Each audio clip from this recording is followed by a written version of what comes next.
Hello बच्चों, कैसे आप लोग। आई होप आप लोग अच्छे होंगे। तो अभी तक हमने केमिकल इक्वेशन एंड रिएक्शन में इंट्रोडक्शन पार्ट देख लिया था। इंट्रोडक्शन पार्ट के बाद हमने कैरेक्टरिस्टिक्स ऑफ केमिकल रिएक्शन देखे थे, ठीक है। तो कैरेक्टरिस्टिक्स ऑफ केमिकल रिएक्शन में हमने ये जाना था कि कोई केमिकल रिएक्शन होता है या नहीं होता, इसके लिए कुछ क्राइटेरिया जैसे कि precipitate formation, evolution of gases, temperature का चेंज हो जाना, these are some characteristics which will help you to find really whether the reaction is happened और नॉट, राइट। तो रिएक्शन हुआ या नहीं हुआ ये पता लगाने के लिए कुछ कैरेक्टरिस्टिक्स थे। अब इसके बाद हम केमिकल इक्वेशंस पढ़ेंगे। केमिकल इक्वेशन दो तरीके की होती है, एक बैलेंस और एक अनबैलेंस, ठीक है। अगर रिएक्टेंट और प्रोडक्ट में नंबर ऑफ एटम सेम है तो वो बैलेंस होता है, ठीक है, बैलेंस केमिकल इक्वेशन होता है। और अगर रिएक्टेंट एंड प्रोडक्ट साइड जो केमिकल जो एटम्स है एक्चुअली वो अगर अलग अलग है नंबर में तो वो अनबैलेंस्ड होता है। अब चलिए देखते हैं, बताते हैं आपको। सबसे पहले केमिकल इक्वेशन है क्या। केमिकल इक्वेशन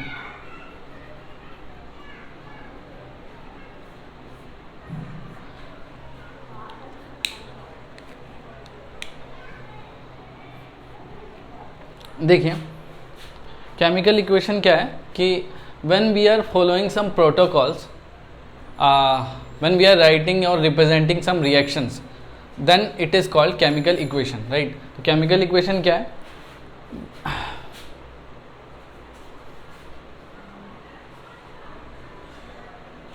ठीक, the protocol that we follow during representation of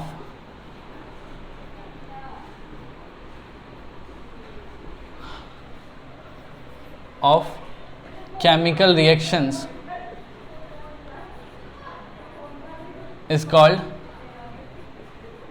chemical equation, right, is called chemical equation। Basically बच्चों मैंने क्या बोला था कि केमिकल इक्वेशन दो टाइप की होती हैं,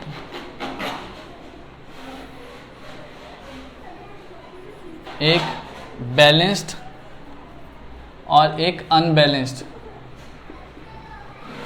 राइट। बैलेंस्ड का मतलब क्या होता है, बैलेंस का मतलब होता है कि when number of atoms on both side, that is, आप ये बोल सकते हैं कि number of product, sorry, number of atom, simple आप ऐसे बोल दो, number of atom on reactant side should be equal to the number of atom on the product side।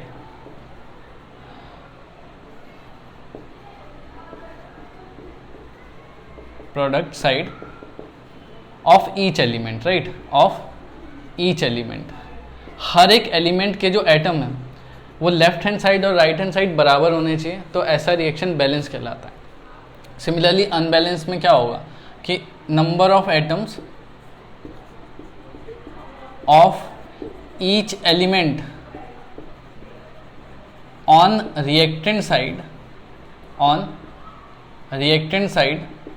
will not equal to the number of atom of each element on product side, each element on product side। तो अगर number of atom element के, ठीक है, यानी मान लो दोनों side अलग अलग एलिमेंट से बने हुए कुछ कंपाउंड दिए हुए हैं, तो उनमें हर एक एलिमेंट का जो एटम है वो रिएक्टेंट साइड और प्रोडक्ट साइड सेम होना चाहिए, ठीक। जैसे मैं बैलेंसिंग सिखाता हूँ तो आप समझ जाएंगे क्या बोल रहा हूँ मैं। Balancing of chemical equation, balancing of chemical equation. अच्छा, याद रखना बच्चों, अनबैलेंस इक्वेशन को अपन स्केलेटन इक्वेशन भी बोलते हैं। स्केलेटन इक्वेशन मतलब कुछ और नहीं होता, स्केलेटन इक्वेशन अनबैलेंस इक्वेशन को ही बोलते हैं। तो जब आप बैलेंसिंग करते हैं किसी केमिकल इक्वेशन की, तो आपको सबसे पहले स्केलेटन इक्वेशन लिखना पड़ता है, यानी अनबैलेंस्ड इक्वेशन लिखनी पड़ती है। ठीक है, आपको थोड़ी ना पता है कि बैलेंसिंग कैसे होगी। तो स्टेप 1 यही होता है कि write down the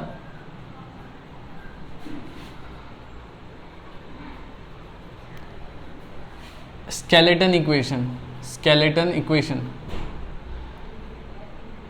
skeleton equation लिखने के लिए आपको क्वेश्चन पढ़ना है और क्वेश्चन पढ़ के उस हिसाब से इक्वेशन बनानी है। उसके बाद स्टेप 2 होगा। In step 2 what you will do, step 2 में आप ये करेंगे कि right number of atoms of each element, number of atoms of each element on left hand side and right hand side। Left hand side और right hand side आप देखो कि number of atoms लिखने हैं ईच एलिमेंट के before balancing कितने थे। Step 3 में आप बैलेंसिंग करिए, balance the number of atoms of each element, balance the number of atoms of each element by multiply or divide suitable number। ठीक है, आपको क्या करना है, बैलेंस करना है नंबर ऑफ एटम्स को, हर एक एलिमेंट के एटम्स को बैलेंस करना है बाय मल्टीप्लाइंग और divided by the sum suitable number, जिससे बैलेंस हो जाए। स्टेप 4 आपको करेक्टनेस चेक करनी है कि आपका जो रिएक्शन है या इक्वेशन जो है वो बैलेंस हुआ कि नहीं। ठीक है, तो लास्ट स्टेप यही करना है, check the correctness of equation. एक एग्जांपल करवाता हूँ। एग्जांपल ऐसा है कि बोला है कि write down the balance chemical equation, write down the balanced chemical equation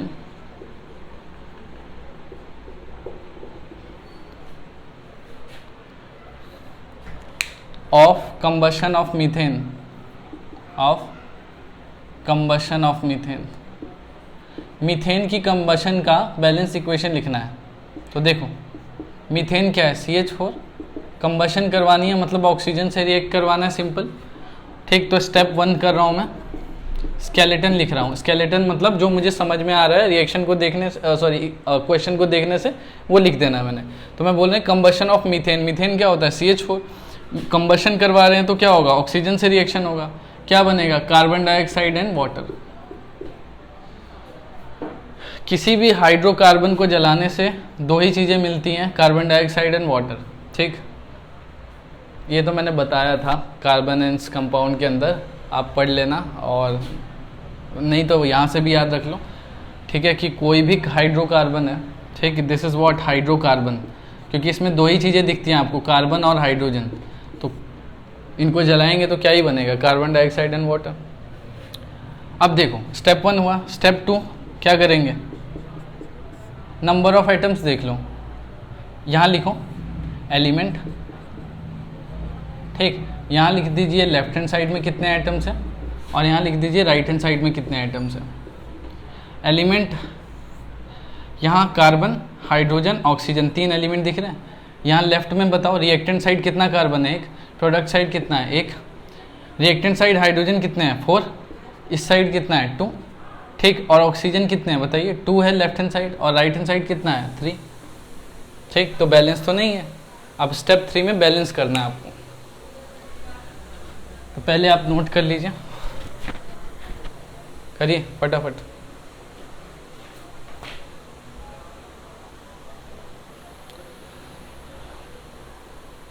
चलिए,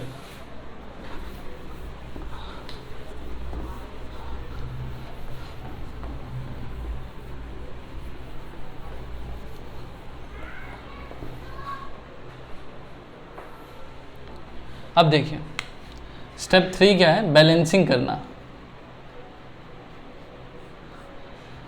बैलेंस द केमिकल इक्वेशन।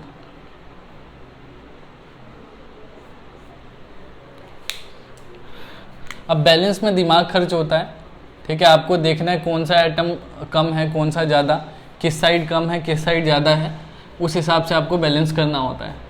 जैसे मुझे दिख रहा है कि यहाँ कार्बन 1 है यहाँ 1 है, तो मैं इसे बैलेंस नहीं करूँगा। फिर मुझे ऑक्सीजन यहाँ 2 दिख रहे हैं यहाँ 3 दिख रहे हैं, तो मुझे लगता है इसे बैलेंस करना चाहिए, तो मैं इधर 2 लगा देता हूँ, 2 2 4 हो जाएगा। और मैं यहाँ भी 2 लगा देता हूँ, तो ये 4 हो गया। ऑक्सीजन 2 यहाँ 2 यहाँ।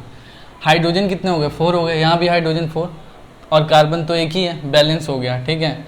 तो स्टेप 4 में आप क्या करेंगे, करेक्टनेस चेक करेंगे। चेक करेक्टनेस कि आपने बैलेंसिंग ठीक की है या नहीं की है। तो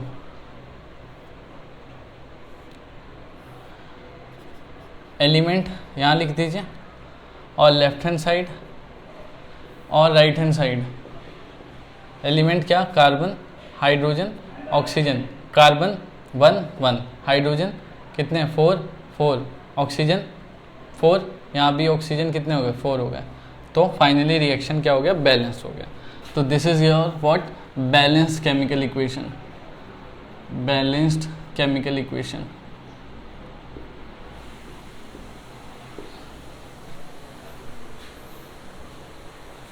ठीक है बच्चों, करो जरा, नोट करो। कुछ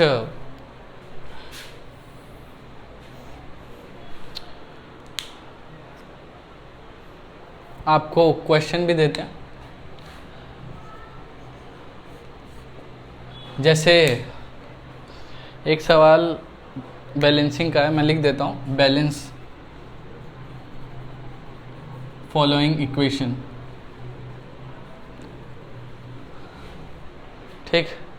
जैसे कॉपर का रिएक्शन करा मैंने निट्रिक एसिड के साथ, क्या है, कॉपर है, उसका रिएक्शन करा किसके साथ, निट्रिक एसिड के साथ, निट्रिक एसिड, राइट। तो निट्रिक एसिड के साथ करने पे कॉपर नाइट्रेट बनता है, copper nitrate, right, copper nitrate. एक सेकेंड रुको, ठीक है।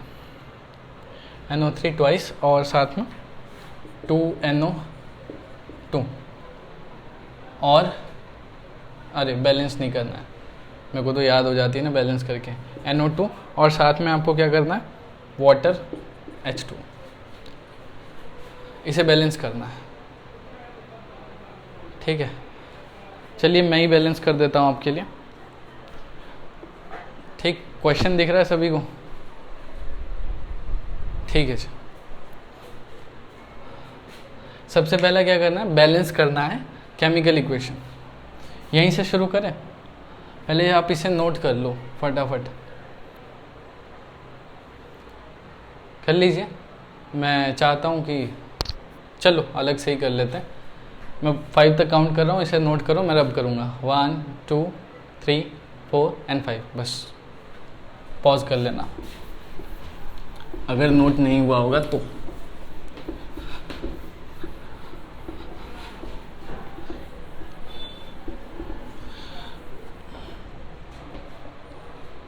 चलिए लिखिए, क्या लिखेंगे सबसे पहले, स्टेप 1 स्केलेटन इक्वेशन लिखी हुई है बच्चों, मैंने नहीं लिखनी, स्टेप 1 लिखा हुआ है, ऑलरेडी डन है, ठीक। स्टेप 2, स्टेप 2 में क्या करेंगे आप,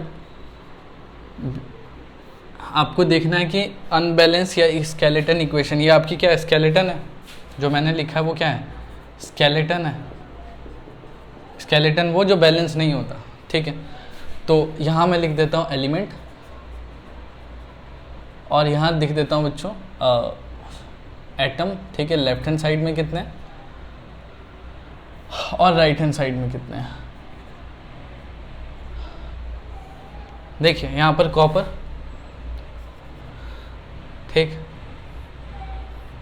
उसके बाद हाइड्रोजन है बच्चों, हाइड्रोजन सबसे लास्ट में लिखना, फिर नाइट्रोजन लिखिए, फिर ऑक्सीजन लिखिए, फिर हाइड्रोजन, 4 ही एलिमेंट दिख रहे होंगे आपको, ठीक है।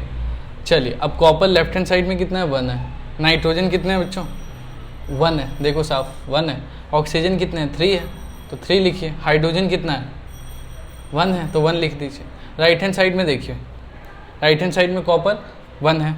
नाइट्रोजन कितने हैं, देखो यहाँ पे 2 और यहाँ 1, तो कितने हो गए, 3 हो गए। ऑक्सीजन 3 2 जा 6, 2 8 9, तो 9 हो गए, ठीक। और बताओ हाइड्रोजन बचा, हाइड्रोजन कितने हैं, 2।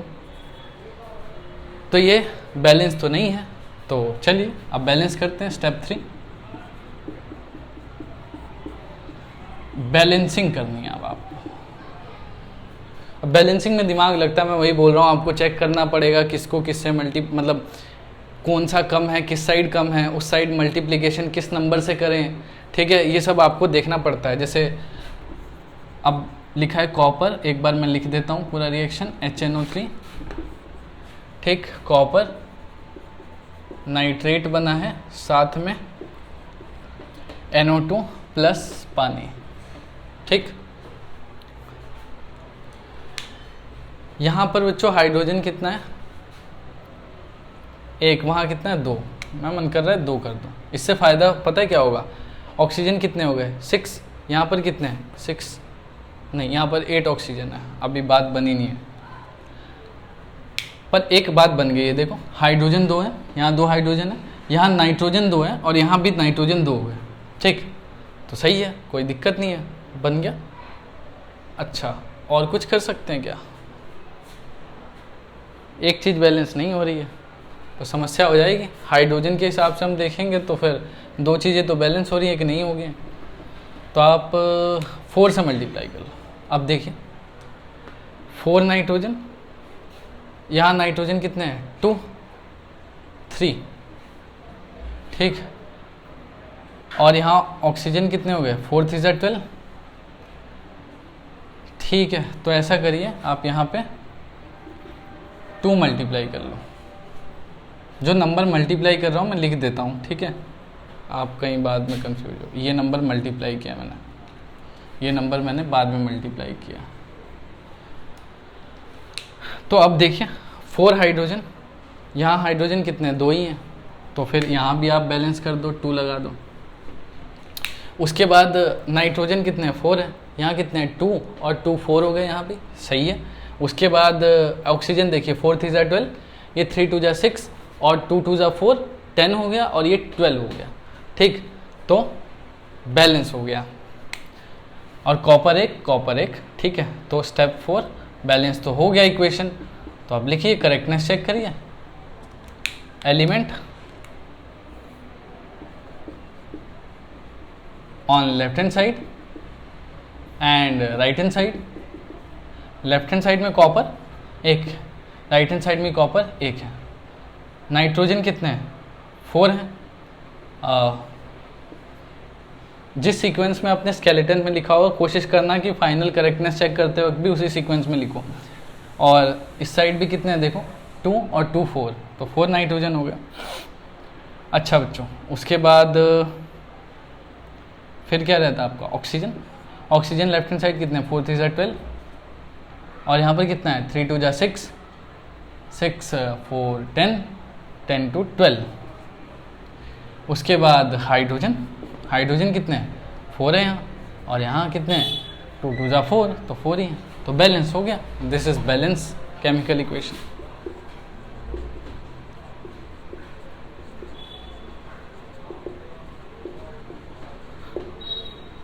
करिए, नोट करिए।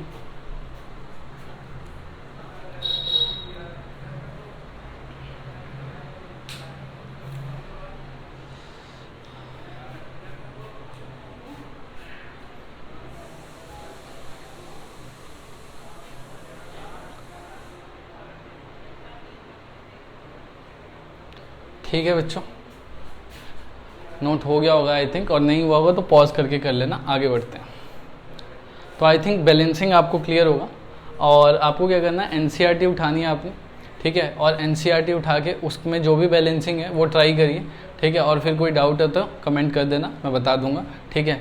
पर बैलेंसिंग में बहुत बड़ा इशू नहीं होता, बैलेंसिंग सिर्फ ये देखने हैं कि कौन सा एटम किस साइड कम है, उस साइड आपको ये देखना है मल्टीप्लिकेशन किस नंबर से करनी है, ठीक है, ताकि वो दोनों साइड बैलेंस हो जाए, ठीक। चलो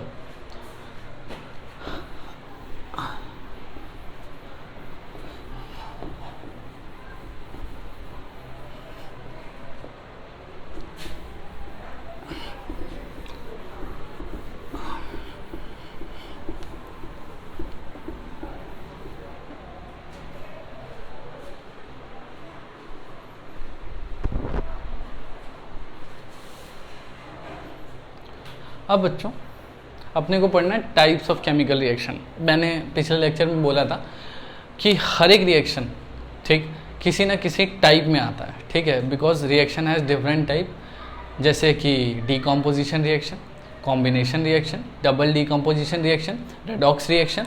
there are different category in which a different reaction can be categorise, right.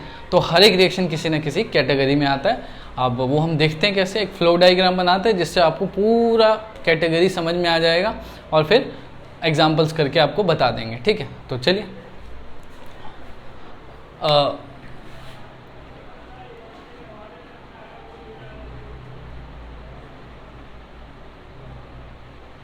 Chemical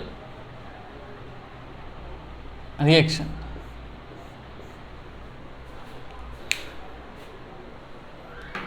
chemical reaction कितने टाइप के होते हैं?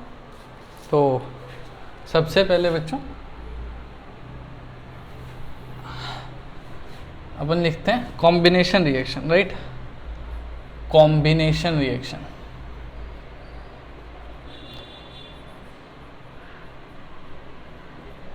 कॉम्बिनेशन रिएक्शन बच्चों। उसके बाद सेकंड टाइप आपका हो सकता है डीकम्पोजिशन रिएक्शन, डीकम्पोजिशन रिएक्शन। फिर इसी कैटेगरी का होता है, नहीं चलो वो बाद में बताता हूँ। एक होता है फिर डिस्प्लेसमेंट रिएक्शन, डिस्प्लेसमेंट रिएक्शन। इसके बाद डबल डीकम्पोजिशन रिएक्शन,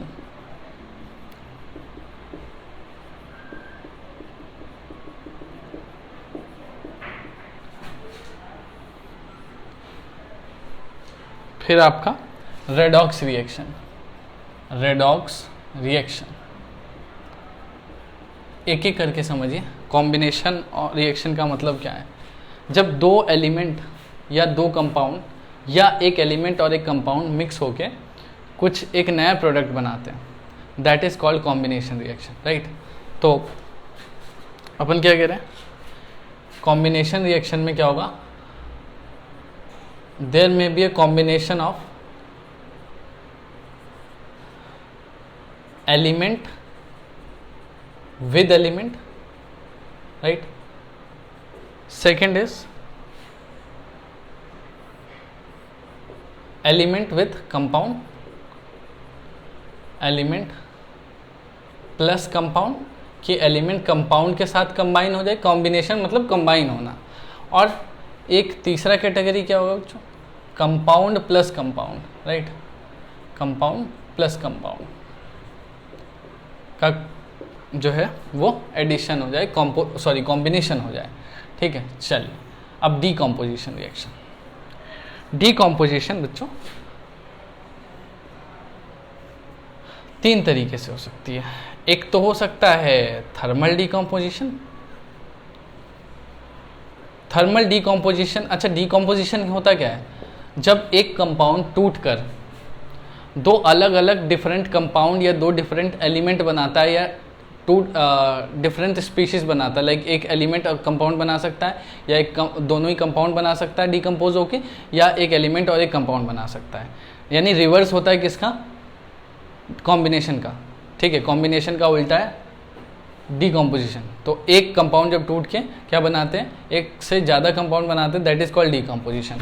और डीकम्पोजिशन होने के लिए, करवाने के लिए आपको एनर्जी देनी पड़ती है। अब वो एनर्जी अलग अलग फॉर्म में दी जा सकती है और उसी के हिसाब से कैटेगराइज किया गया है। अगर आप एनर्जी देते हैं हीट की फॉर्म में, ठीक है, तो थर्मल डीकम्पोजिशन होता है। अगर आप इलेक्ट्रिसिटी से देते हैं, ठीक है, तो वो इलेक्ट्रोलिटिक डिकम्पोजिशन हो जाता है, ठीक। और अगर आप सनलाइट से देते हैं वो एनर्जी डिकम्पोज करने के लिए, तो that is photo decomposition reaction. तो देखिए, सबसे पहले थर्मल डिकम्पोजिशन है, उसके बाद क्या होगा आपका इलेक्ट्रोलिटिक डिकम्पोजिशन, जो कि आपने electrolysis metal and non metal में पढ़ोगे भी, ठीक है। और उसके बाद फोटो डिकम्पोजिशन, फोटो डिकम्पोजिशन, ठीक। अब आ जाइए, याद रखा थर्मल में डिकम्पोजिशन में डिकम्पोज करने के लिए हीट दिया जाता है, इलेक्ट्रोलिटिक डिकम्पोजिशन में डिकम्पोज करने के लिए इलेक्ट्रिसिटी दी जाती है, जबकि फोटो डिकम्पोजिशन में डिकम्पोज करने के लिए सनलाइट दी जाती है। बाकी हम इनको एक्सप्लेन करेंगे, इनकी एक्सप्लेनेशन अभी पढ़नी है आपको। डिस्प्लेसमेंट, ठीक, डिस्प्लेसमेंट रिएक्शन का कोई कैटेगरी नहीं है, आप इसे डायरेक्ट समझो। डिस्प्लेसमेंट होता है कि जब more reactive element less reactive element को उसकी जगह से डिस्प्लेस कर देता है, ठीक है। जब more reactive element less reactive element को रिप्लेस कर देता है उसके कंपाउंड में से, तो उसको डिस्प्लेसमेंट रिएक्शन कहते हैं। शायद हमने ये भी मेटल एंड नॉन मेटल में कवर किया हुआ है, लेकिन ये आपका पहला चैप्टर है तो ये मैं दोबारा करवाना ही है मेरे को। चलिए, तो डिस्प्लेसमेंट रिएक्शन एक्चुअली मैंने मेटल एंड नॉन मेटल पहले बना दिया हुआ था, ठीक है, तो इसलिए मैं बार बार बोल रहा हूँ कि मैंने मेटल एंड नॉन मेटल में करवाया था, अदरवाइज तो ये पहला चैप्टर है। पर आप कोई दिक्कत नहीं, आप सीक्वेंस में करेंगे तो भी आपका कुछ मिस नहीं हो रहा है, मैं दोबारा सब चीज़ें बता रहा हूँ, ठीक। तो डिस्प्लेसमेंट रिएक्शन जब आप more reactive element less reactive element को डिस्प्लेस कर देता है। बाकी डेफिनेशन अभी पढ़नी है आपको। डबल डिकम्पोजिशन रिएक्शन क्या होता है? डबल डिकम्पोजिशन में जब दो कंपाउंड रिएक्ट करते हैं और दोनों कंपाउंड में उनके जो कैटायन है, कैटायन मतलब मेटल जो है वो एक दूसरे को डिस्प्लेस कर देते हैं। मतलब जो मान लो मैंने बोला कि चलो छोड़ो, अभी तो एग्जांपल नहीं याद आ रहा, कि दो सॉल्ट हैं, दो सॉल्ट में से दोनों के कैटायन एक्सचेंज हो गए, ठीक है। तो जब दोनों के कैटायन एक्सचेंज हो जाते हैं तो that is called double decomposition, right. Redox reaction, redox reaction दो तरीके का, oxidation and reduction. Oxidation and reduction, ठीक।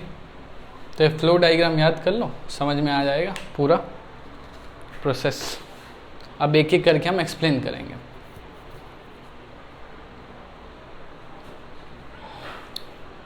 चलिए कुछ डेफिनेशंस कर लें।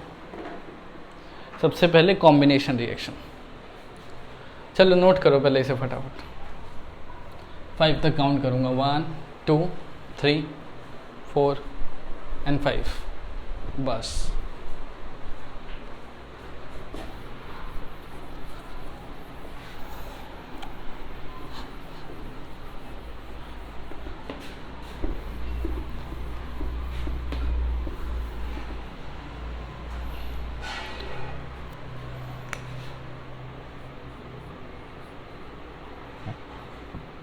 combination reaction, right?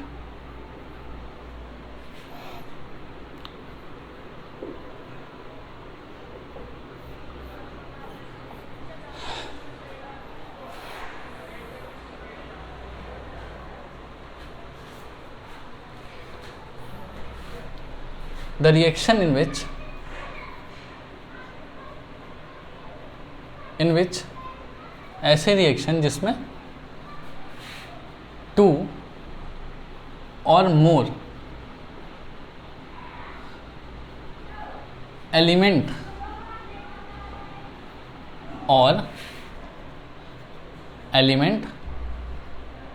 And compound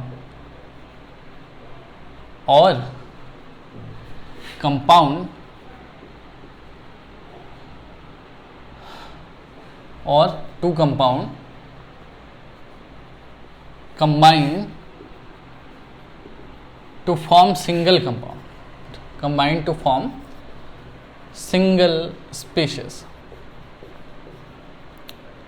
क्या बोल रहा है, रिएक्शन जिसमें दो या दो से ज़्यादा एलिमेंट या एलिमेंट कंपाउंड या दो कंपाउंड कंबाइन होके एक सिंगल स्पीशीज बना दे, तो कॉम्बिनेशन रिएक्शन होता है। जैसे फॉर एग्जांपल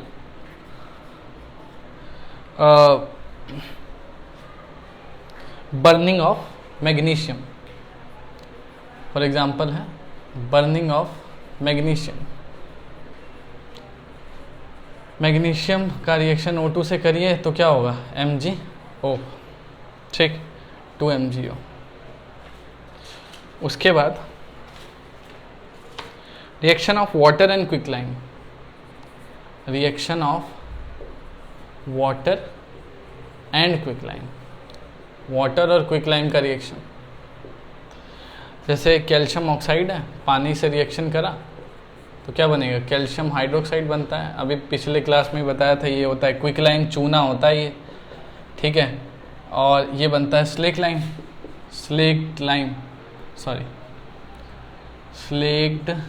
लाइम।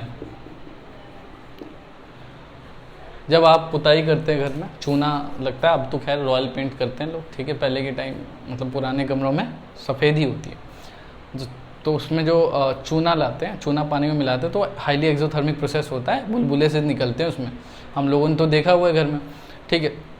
तो जब उसको क्या करते हैं कि पानी में मिलाते हैं तो स्लेक लाइम बन जाता है, वो स्लेक लाइम फिर दीवारों पे वो वाइट वॉश के लिए इस्तेमाल होता है।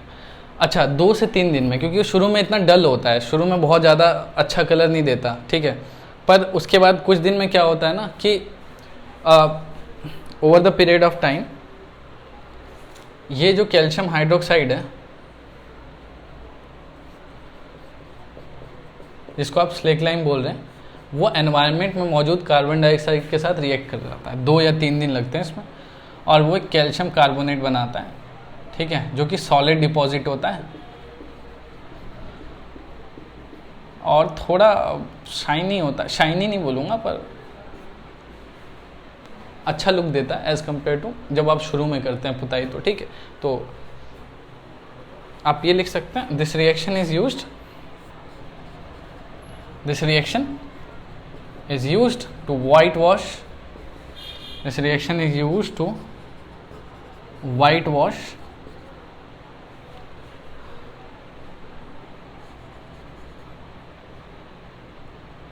ठीक है, वाइट वॉश के लिए इस्तेमाल होता है, ठीक है, बस इतना काफ़ी है जानने के लिए,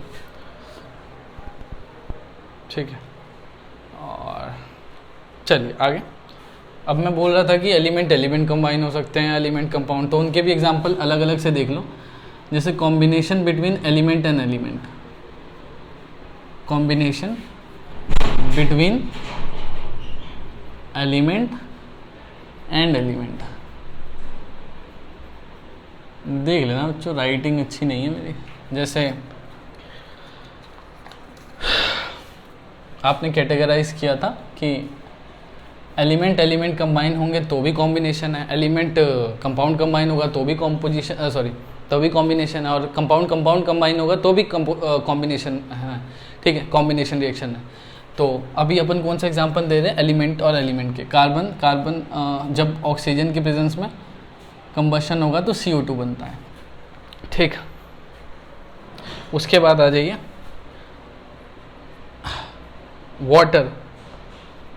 हाइड्रोजन का रिएक्शन ऑक्सीजन से करिए तो आपका H2O बनेगा, ठीक, 2H2O। और एक आपने मैग्नीशियम का रिएक्शन तो देखा ही, वो बार बार क्या ही लिखा हूँ। आयरन का रिएक्शन देखो सल्फर के साथ, तो आयरन सल्फाइड बनेगा। 4th हाइड्रोजन गैस का रिएक्शन करो Cl2 गैस के साथ तो 2HCl गैस बनेगा। N2 का रिएक्शन देखिए 3H2 के साथ तो 2NH3 गैस, ठीक। ऐसे क्या, हाँ सही है। तो ये सारे क्या हैं, एलिमेंट देख रहे हो, सब एलिमेंट है और कंबाइन होके कंपाउंड बना रहे हैं। ऐसे ही अब लिखते हैं एलिमेंट प्लस कंपाउंड के, तो राइट, एलिमेंट प्लस कंपाउंड के एग्जाम्पल, फॉर एग्जाम्पल जैसे कार्बन मोनोऑक्साइड का रिएक्शन O2 के साथ करिए तो तो कार्बन डाइऑक्साइड बन जाएगा। सिमिलरली सल्फर डाइऑक्साइड का रिएक्शन आप ऑक्सीजन के साथ करिए तो SO3 बन जाएगा। Again combination reaction of compound plus compound, compound plus compound, ठीक। कंपाउंड कंपाउंड में जैसे अमोनिया है, उसका रिएक्शन आपने HCl से करा तो अमोनियम क्लोराइड बन जाएगा। सिमिलरली कैल्शियम ऑक्साइड का रिएक्शन करा कार्बन डाइऑक्साइड के साथ तो calcium carbonate. The only criteria to follow this definition is that on the combination of either element element or element compound or compound compound should add and give a single product, ठीक है। तो सभी में आप ये चीज़ तो गौर कर ही रहे होंगे, महसूस हो रही होगी कि सब में बन तो रहा है प्रोडक्ट एक ही। तो जब दो या दो से ज़्यादा एलिमेंट एलिमेंट या एलिमेंट कंपाउंड या कंपाउंड कंपाउंड मिक्स होते हैं और एक सिंगल एंटिटी सिंगल प्रोडक्ट देते हैं, that is called combination reaction, right. चलिए करो, नोट करो।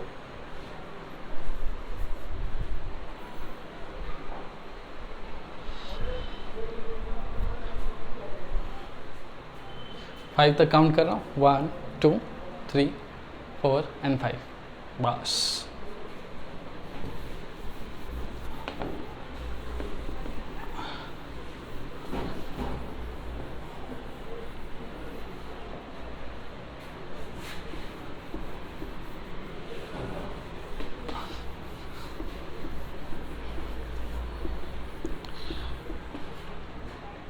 अब है decomposition reaction. Decomposition reaction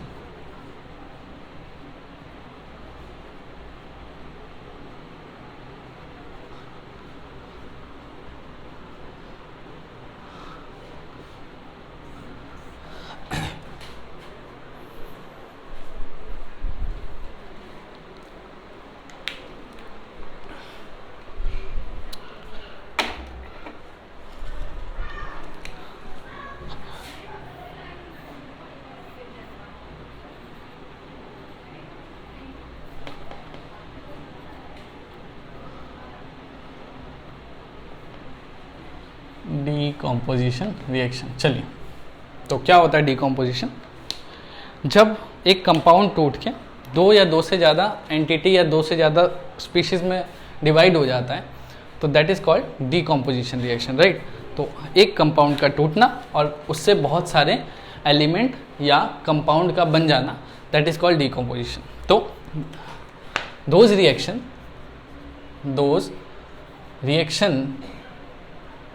in which single compound breaks down, single compound break down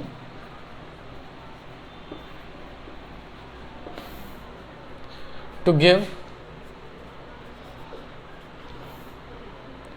two or more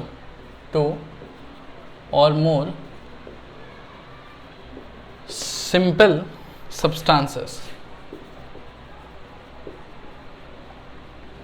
समझ में आया? वो रिएक्शन जिसमें सिंगल कंपाउंड ब्रेक डाउन हो जाता है और आपको दो या दो से ज़्यादा सिंगल सब्सटेंसेस दे देता है, सॉरी सिंपल सब्सटेंसेस दे देता है, that is called decomposition reaction. तो सबसे पहले मैंने बोला कि थर्मल डीकॉम्पोजिशन इसका पहला टाइप है, थर्मल डीकॉम्पोजिशन। देखो, ब्रेक तो करना है, सिंगल कंपाउंड को ब्रेक करके बहुत सारे कंपाउंड या एलिमेंट बनाने हैं, लेकिन उसके लिए आपको हीट की जरूरत पड़ेगी और हीट आप अलग अलग तरीके से दे सकते हैं। जैसे सबसे पहला थर्मल डीकॉम्पोजिशन है, तो इसमें क्या होता है? Energy supplied in the form of heat, energy supplied in the form of heat, गर्म करने पे ये रिएक्शन होता है, ठीक है। जैसे सबसे पहला रिएक्शन है, एग्जाम्पल देता हूँ मैं आपको, लेड नाइट्रेट।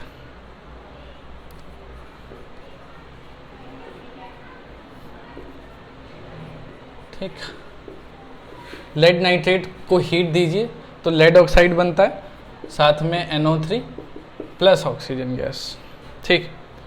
ये वाइट होता है और ये बनता है येलो, तो आपको रिएक्शन ऑब्जर्व भी हो जाता है बड़ी आसानी से। और जो NO3 है this is brown fumes, NO2 है, sorry NO3 NO2 nitrogen dioxide, lead oxide बनेगा, ठीक। दिस इज व्हाट PbO मतलब लेड ऑक्साइड, और साथ में NO2 ब्राउन फ्यूम बनता है, यानी नाइट्रोजन डाइऑक्साइड की ब्राउन फ्यूम निकलती है। सेकंड और एग्जांपल दे देते हैं आपको, ये एग्जांपल 1 मान लीजिए। Example 2 FeSO4 ferrous sulfate dot 7 molecule of water, when heated it will give you FeSO4 plus 7 molecule of water, ठीक। this is what hydrated ferrous sulfate, ferrous sulfate heptahydrate बोल सकते हो आप इसे, हेप्टाहाइड्रेट मतलब 7 मॉलिक्यूल ऑफ वाटर है, right. चलिए आगे, अगर आप इसको और हीट कर दो ना तो ये और ज़्यादा रिएक्शन दिखा देता है। जैसे अगर इसको हीट कर दें अपन तो Fe2O3 बनता है, साथ में सल्फर डाइऑक्साइड गैस बनता है, साथ में सल्फर ट्राइऑक्साइड बनता है, ठीक है। ये एक्चुअल में ये ग्रीन कलर का कंपाउंड है, सॉरी गलत कर रहा हूँ मैं, ये ग्रीन कलर का कंपाउंड है, और जब आप हीट करेंगे तो ये रेडिश ब्राउन कलर का कंपाउंड बनेगा Fe2O3, रेडिश ब्राउन, ठीक। और यहाँ पे जो बनेगा having smell of burning sulphur, of burning sulphur. ये रिएक्शन बहुत इंपॉर्टेंट है। क्या कह रहे हैं अपन कि फेरस सल्फेट क्या हाइड्रेटेड मॉलिक्यूल को जब आप हीट करेंगे तो फेरस सल्फेट ग्रीन कलर का कंपाउंड होगा, जो कि बहुत आसानी से ऑब्जर्व हो जाएगा आपको। उसके बाद आप अगर उसको फिर भी हीट करते रह गए तो आपका Fe2O3 बनेगा, ठीक है, और sulphur dioxide plus sulphur trioxide gas मिलेगा, जिस वजह से आपको बर्निंग स्मेल आएगी, ठीक है। तो आपको महसूस हो जाएगा कि जो है वो सल्फर डाइऑक्साइड गैस निकला है, क्योंकि सल्फर डाइऑक्साइड की गैस जो है जले हुए चीज़ों की जैसे स्मेल होती है वैसे आता है। आपके बालों में भी सल्फ़र होता है, उसको भी जलाओगे तो सल्फ़र डाइऑक्साइड बनता है, ठीक है। तो कुछ वैसा सही स्मेल आता है, ठीक है, बर्निंग स्मेल होता है, बर्निंग सल्फ़र का स्मेल, ठीक। चलिए, और बहुत बेकार स्मेल होता है, लैब में करा हुआ है। चलिए आगे बढ़िए।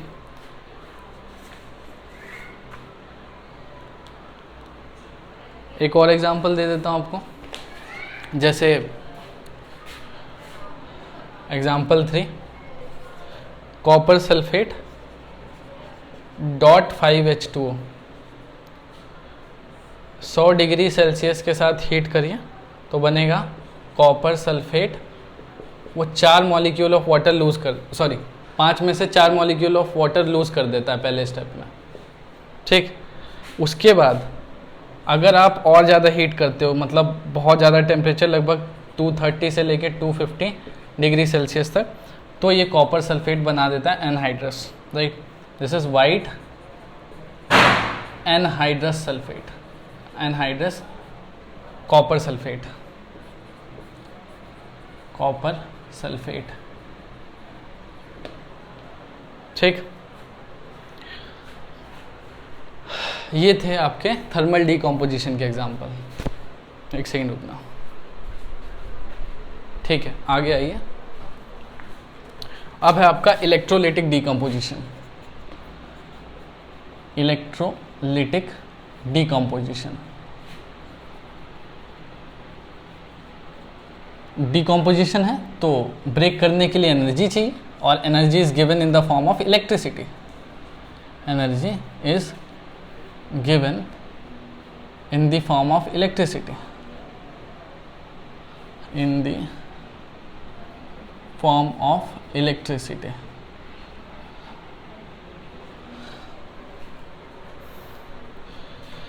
तो जैसे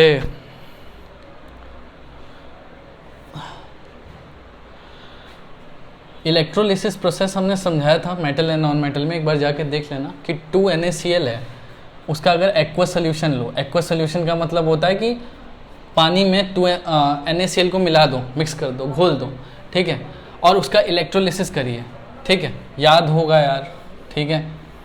क्या किया था, ये लिए थे ना, 2 रॉड लिए थे, ठीक है, ये पॉजिटिव ये नेगेटिव। यहाँ क्या लिया था, NaCl लिया था। मोल्टन ले लो, एक्वस मत लो, मोल्टन ले लो, पिघला लो इसको। पिघला के अपने बोला था कि यहाँ Na पॉजिटिव Cl नेगेटिव इकट्ठा हो जाएगा, Na पॉजिटिव Cl नेगेटिव। तो होता क्या है कि Na पॉजिटिव कहाँ जाएगा, इस तरफ, ठीक है। तो यहाँ सारा क्या इकट्ठा हो जाएगा, Na, और तो नेगेटिव मतलब कैथोड, कैथोड पर क्या इकट्ठा हो जाता है, सोडियम, और पॉजिटिव मतलब एनोड, एनोड पे कौन जाएगा, एनायन जाता है। तो वहाँ क्या बन जाता है, चलो इसको समझा दूँ अच्छे से, 2 मिनट सुनो। देखो बच्चों,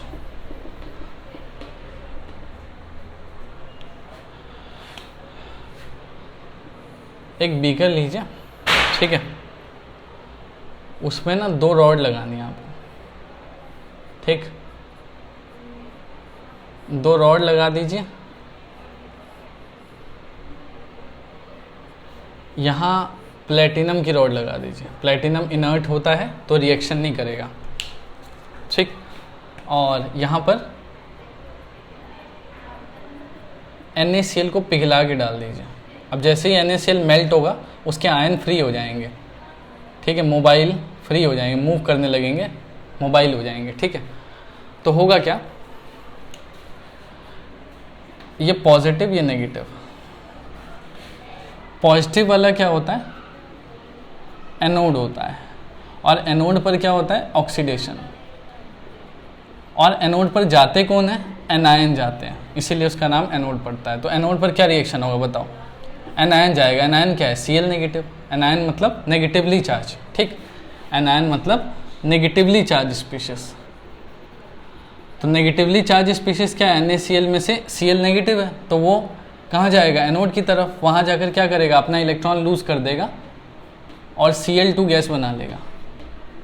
सिमिलरली कैथोड, कैथोड पर कौन जाएगा, कैटायन। कैटायन क्या है, Na पॉजिटिव, वो इलेक्ट्रॉन गेन कर लेगा और आपका बना लेगा Na, ठीक है। तो अल्टीमेटली आपको क्या मिला, 2 NaCl मोल्टन का जब आपने इलेक्ट्रोलिसिस किया, this process is called electrolysis, right. तो इलेक्ट्रोलिसिस का मतलब है इलेक्ट्रिक सप्लाई की वजह से आपने क्या किया है, ब्रेक किया है NaCl को। तो आपको क्या मिल जाएगा, sodium plus half Cl2 gas.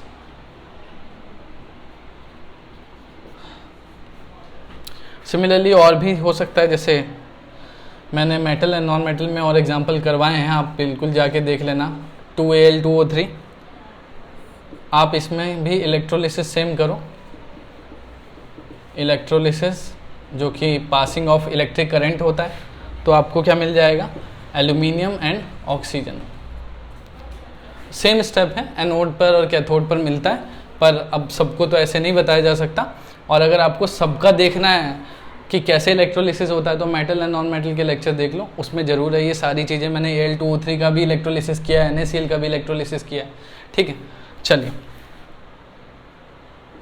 This is what molten aluminium oxide, इसको एल्यूमिना भी बोलते हैं, ठीक। थर्ड, ये तो हो गया, this is a electrolytic decomposition. अब आगे आ जाइए, लास्ट में कौन सा रह गया, photo decomposition. Photo decomposition reaction.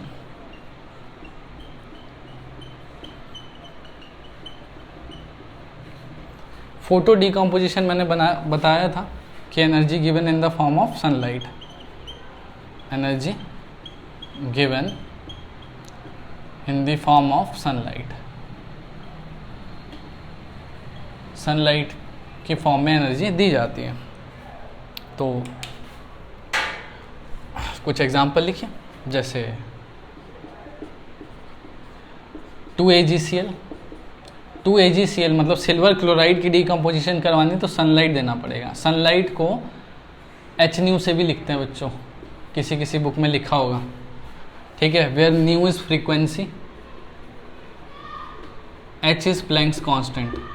आप अभी मत समझो इतना प्लैंक्स कांस्टेंट क्या होता है, फ्रीक्वेंसी क्या होती है, ठीक है। अभी नहीं आएगा पेपर में, 10th में ऐसा कुछ नहीं पूछते हैं, ठीक है। आप सीधा लिख दो सनलाइट। बस ये बताना था कि अगर एच न्यू लिखा हो तो भी सनलाइट ही होता है, इसको इस साइन को बोलते हैं न्यू। तो ये ब्रेक हो जाएगा सिल्वर प्लस क्लोरीन में 2Ag plus Cl2। Similarly AgBr का भी सेम होगा, ठीक। 2AgBr ब्रेक करो 2AgBr2। सिमिलरली HI का भी सेम होगा 2HI तो H2 प्लस I2, ठीक। और hydrogen peroxide fourth last example 2H2O2, तो क्या बनेगा H2 प्लस O2, सॉरी गलत बोल रहा हूँ मैं, 2H2O प्लस O2।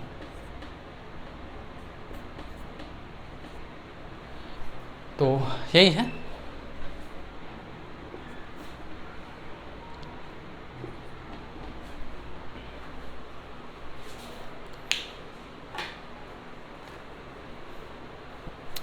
तो बच्चों ये तो ख़त्म है, ठीक है। आज इतना ही कर रहे हैं हम आज के लेक्चर में। हमने जो है टाइप्स, बेसिकली हमने क्या कहा कि हर एक रिएक्शन किसी ना किसी टाइप, किसी ना किसी कैटेगरी में आता है, और हमने टाइप्स ऑफ केमिकल रिएक्शन की एक ब्रॉड क्लासिफिकेशन की है फ्लो चार्ट की फॉर्म में। तो वो अभी हमने सिर्फ उसके 2 ही एग्जाम्पल किए, ठीक है। एक आपने डिकम्पोजिशन किया, एक कॉम्बिनेशन। अभी डबल डिकम्पोजिशन रहता है, रिडॉक्स रहता है, रिडॉक्स रिएक्शन रहता है, और डिस्प्लेसमेंट रिएक्शन भी रहता है, ठीक है। तो वो हम नेक्स्ट लेक्चर में कंप्लीट करेंगे, तो ठीक है। और एक बात कहना चाहूँगा कि स्टार्ट करो यार पढ़ना, ठीक है। एट दी एंड बच्चे क्या करते हैं ना कि एग्ज़ाम के पास आके पढ़ना लगते हैं, और मैं बेसिकली मैं एवरेज स्टूडेंट्स के लिए बात कर रहा हूँ, ठीक है, जो कि बिल्कुल ही एवरेज होते हैं, क्योंकि मैं बहुत एवरेज स्टूडेंट था अपने टाइम में, ठीक है। तो अपन क्या करते हैं कि इतना शुरू में ध्यान नहीं देते, ठीक है, और एंड में पढ़ने लगते हैं, ठीक है। तो जो कि सही मेथड नहीं है। आपको क्या करना है कि स्टार्टिंग से पढ़ना है, धीरे धीरे स्लो एंड स्टडी पढ़ना है, क्योंकि 10th का सिलेबस कुछ भी नहीं होता यार, ठीक है, एज़ कम्पेयर टू +1 एंड +2। तो बहुत हल्का सिलेबस है, 3 महीने में सिलेबस हो जाता है अगर आप स्लो भी कर रहे हो, ठीक है। तो करिए, स्टार्ट करिए, ठीक है, एटलीस्ट स्टार्ट तो करिए, ठीक। तो ठीक है, आज के लिए इतना ही। Thank you so much. और एक लाइन बोलना चाहूँगा, अगर सोचते रहोगे तो डर जाओगे, ठीक, करके तो देखो, ज़रूर कर जाओगे, ठीक। तो thank you so much, bye bye.